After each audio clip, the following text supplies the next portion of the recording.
हम चलिए कहानी शुरू करते हैं। तो मूवी की शुरुआत में हमें इस मूवी के लीड कैरेक्टर करसन दास का बचपन दिखाया जाता है, जिसे बचपन से ही हर चीज में सवाल पूछने की आदत थी। फिर जब करसन दास 10 साल का हुआ तब उसने अपनी माँ को खो दिया। इसके बाद करसन दास बॉम्बे आ गया अपने मामा के पास पढ़ने के लिए। उस वक्त का बॉम्बे आज के मुंबई से काफी अलग था। जो बात है 1842 के टाइम की। तब बॉम्बे के राजा ने इसे ईस्ट इंडिया कंपनी को सालाना 10 पाउंड की किराए पर दिया हुआ था। उस समय ये शहर गुजराती वैष्णव संप्रदाय के कपास व्यापारियों का गढ़ बना। तब राज भले अंग्रेजों का था, लेकिन बॉम्बे में चलती थी यदुनाथ महाराज यानी कि जेजे की। वैष्णव संप्रदाय की 7 हवेलियों में से सबसे बड़ी हवेली जेजे की ही थी। इन हवेलियों में भगवान श्री कृष्ण की पूजा करने लोग आया करते थे। वही बात करे करसन की, तो वो इसी माहौल में बड़ा हुआ और उसने कई कुरीतियों के खिलाफ दादा भाई नारोजी के एक अखबार के माध्यम से आवाज उठाई। करसन के लिखे हुए लेख सभी को पसंद आते थे। क्या क्रांतिकारी और क्या उद्योगपति, सभी उसके लेख को पढ़ते थे।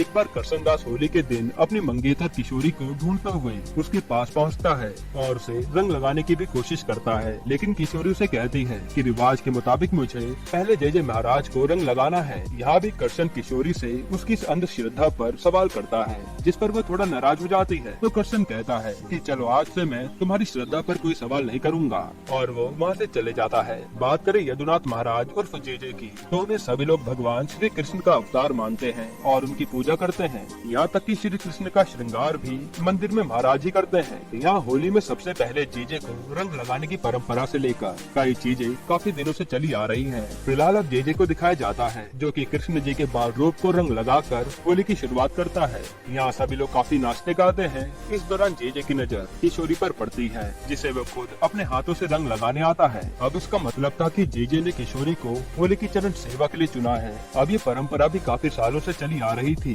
किशोरी के परिवार वाले भी जेजे के परम भक्त थे। वो सभी इस बात से काफी खुश होते हैं, लेकिन किशोरी को जेजे ने चरण सेवा के लिए चुना है, ये बात करसन को नहीं पता थी। इसलिए वो किशोरी को चारों तरफ ढूंढता फिर रहा था उसे रंग लगाने के लिए। इधर किशोरी भी जेजे के शयन कक्ष में जाकर उनकी चरण सेवा करना शुरू करती है, जिस चीज को देखने के लिए कई व्यापारी लोग जेजे के खास आदमी हवास को घूस देकर देखने जाते हैं। असल में यहाँ जेजे चरण सेवा के नाम पर लड़कियों के साथ गलत काम करता था, जिसे ये लोग झरोकों से देखते थे। जल्दी करसन को इस बारे में पता चलता है, तो वो शयन कक्ष के पास आता है, और जब हवास को पता चलता है कि करसन किशोरी का मंगेतर है, तो उसे वो वहीं झरोकों से सब कुछ देखने के लिए भेज देता है और हंसते हुए कहता भी है कि तुम्हें तो इस चरण सेवा को देखने का पूरा हक है। फिर क्या था, जब करसन देखता है तो वहाँ जेजे किशोरी के साथ काम क्रीड़ा में लगा हुआ था। तब करसन तुरंत गुस्से में जेजे के कमरे में घुस जाता है, और जो लोग इस चीज को देख रहे थे वो सभी लोग करसन को चरण सेवा में विघ्न डालने के लिए भला बुरा कहने लगते हैं। तब करसन पहले तो इन सभी लोगों को भगाता है और फिर किशोरी को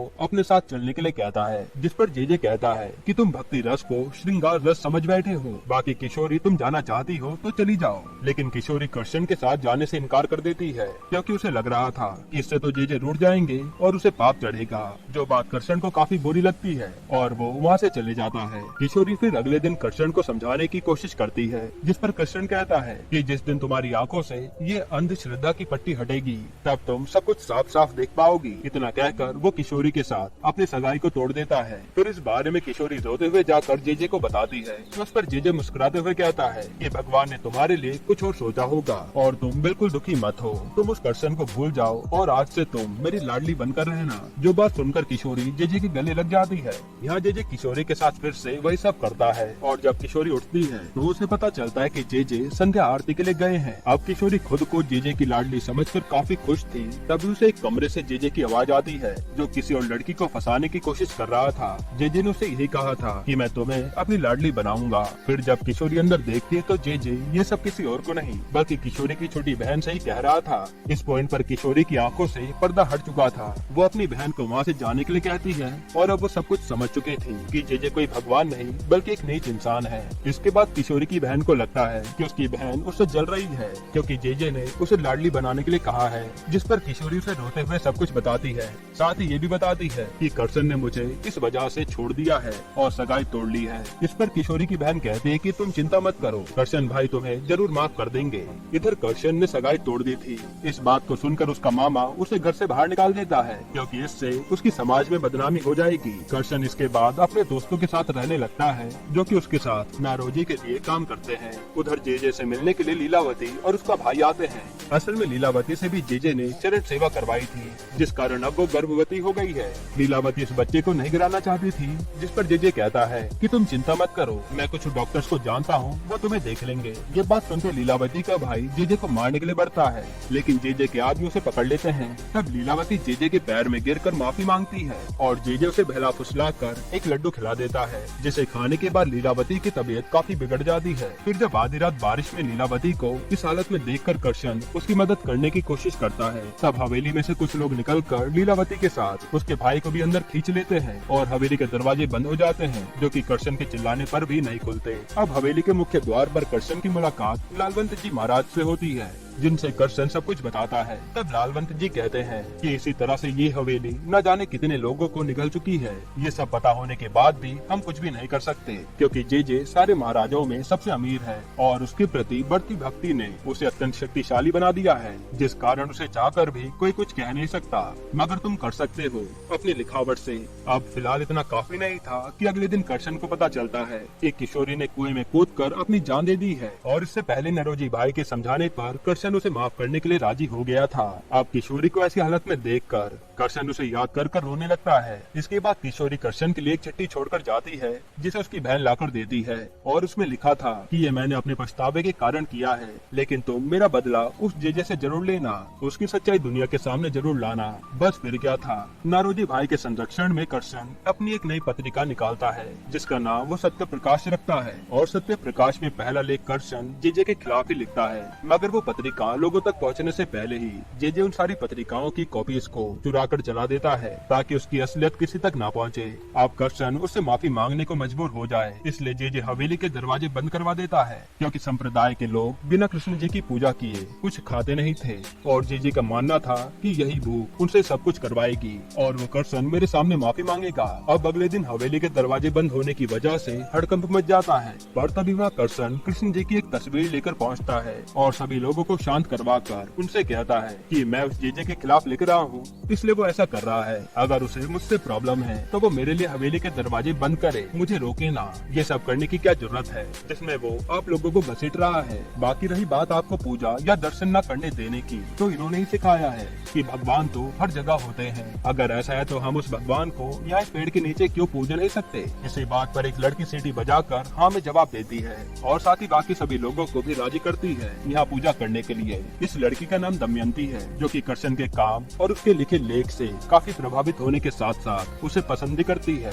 यहाँ पर दमयंती आरती की थाली लाकर कर्सन को देती है और वो सभी के साथ मिलकर आरती करता है। वही जेजे ये सब हवेली से देख रहा था कि किस तरह से अब उसकी हार हो रही है। फिर कर्सन के ऑफिस में अगले दिन दमयंती काम मांगने आती है, जिसे कर्सन उसकी पढ़ाई लिखाई के बारे में जानकर उसे काम भी दे देता है। अब हवा बदल रही थी, तो वक्त था सत्य प्रकाश पत्रिका को दोबारा से शुरू करने का। इस पत्रिका में दोबारा से जेजे के खिलाफ छाप कर कर्सन सब्जियों के बीच में छुपाकर इसे किसी तरह से लोगों तक पहुंचा देता है, और फिर सच्चाई सामने आने के बाद कर्सन के काम और उसके नाम की तारीफ अब हर अखबार में हो रही थी, और इस बार जेजे के लोगों को सत्य प्रकाश पत्रिका का लोगों के बीच पहुंचने की हवा तक नहीं लगी थी। सभी के सामने जेजे का असली चेहरा आ चुका था। फिर जेजे एक दिन एक लड़की को चरण सेवा के लिए चुनता है, लेकिन उसकी माँ उसे जाने से मना कर देती है। यानी कि लोग अब जागरूक हो रहे थे और उनकी आंखों में पट्टी हट रही थी। यह देखकर जेजे भी हैरान हो जाता है कि लोग अब उसकी सुन नहीं रहे। अब जेजे के पास कोई और दूसरा चारा नहीं था, तो वो कोर्ट का दरवाजा खटखटाता है